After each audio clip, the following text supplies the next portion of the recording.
When Joseph was taken to Egypt by the Ishmaelite traders, he was purchased by Potiphar, an Egyptian officer. Potiphar was the captain of the guard for Pharaoh, the king of Egypt. The Lord was with Joseph, so he succeeded in everything he did as he served in the home of his Egyptian master. Potiphar noticed this and realized that the Lord was with Joseph, giving him success in everything he did.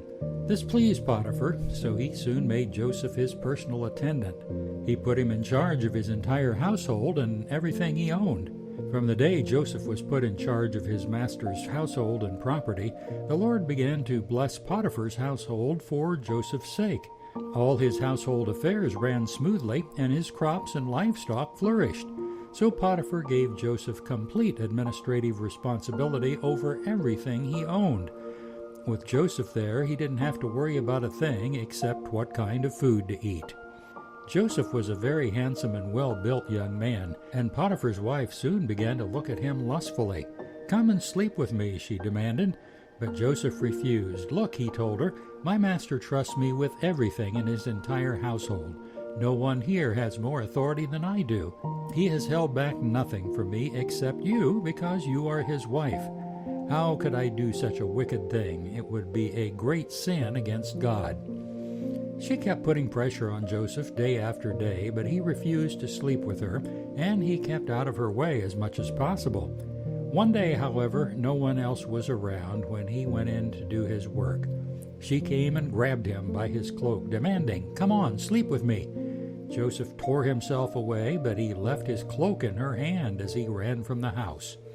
When she saw that she was holding his cloak and he had fled, she called out to her servants. Soon all the men came running.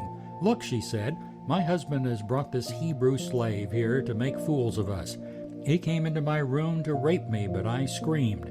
When he heard me scream, he ran outside and got away, but he left his cloak with me."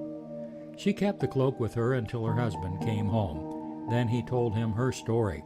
"That Hebrew slave you brought into our house tried to come in and fool around with me," she said, "but when I screamed, he ran outside, leaving his cloak with me." Potiphar was furious when he heard his wife's story about how Joseph had treated her, so he took Joseph and threw him into prison, where the king's prisoners were held, and there he remained. But the Lord was with Joseph in prison and showed him his faithful love, and the Lord made Joseph a favorite with the prison warden.